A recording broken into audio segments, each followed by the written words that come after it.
أعوذ بالله من الشيطان الرجيم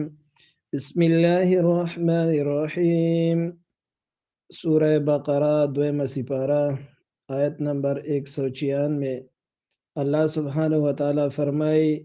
وَأَتِمُّ الْحَجَّ پورک حج والعمرة عمرہ للہ دا اللہ دا پارا فَإِنْ أُحْصِرْتُمْ پس کچری تاسو منکلی شوئے نو فمستیسر پس آچ تاسو تا آسان وی من الهدی د قربانینانی قربانیو که ځان حلال که ولا تحلقوا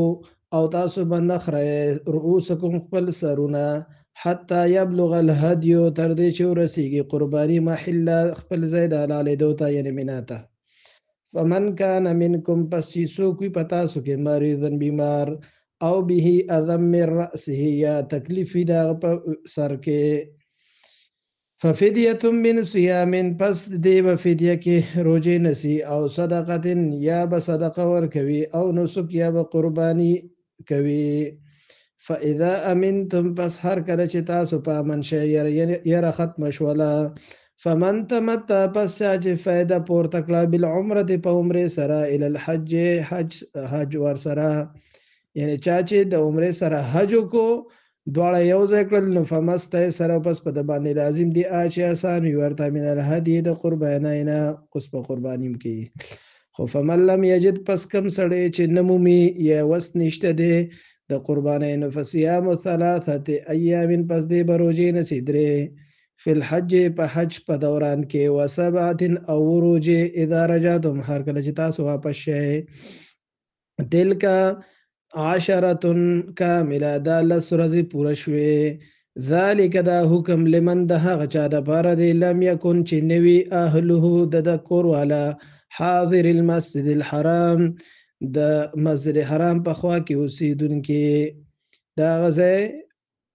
ځای باشندګان نوي او د پاکستان د یو ځای د بل ځای نه تللي وي نو هغه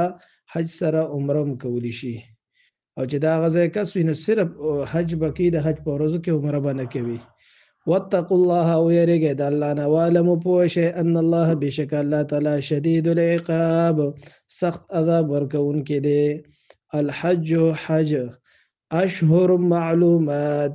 یو څو میاشتې دي معلومې یعنی په هغې کې حج کولی کیږي چې هغه ذیقعده ده ذوالحجه ده فمن فرض فيهن الحج پس چا باندې چې فرض شو حج یعنی احرام یې وتړلو حج له روان شو نو فلا رفث پس ندی روا د لپاره کوروالی کول ولا فسوق او نه د ګناه کار کول ولا جدال نه جنگ کول فی الحج په حج کې به د ګناه نه او دا رنګ د کنزلو نه د بدرو نه بزان ساتي وما تفعلوا من خیر او چې کوم کار تاسو د خیر کوي یعلمه الله الله پوهیږي په هغې باندې وتزودوا او تاسو ځان سره خرچه اوسئ فان خیر الزاد التقوی ځکه چې غوره خرچه غوره زاد راه هغه تقوا ده یعنی هلته به سوالونه نه کوئ ځان سره به خرچه وړئ واتقوني ویریږئ زمانه یا اولی الالباب ای د عقل خاوندانو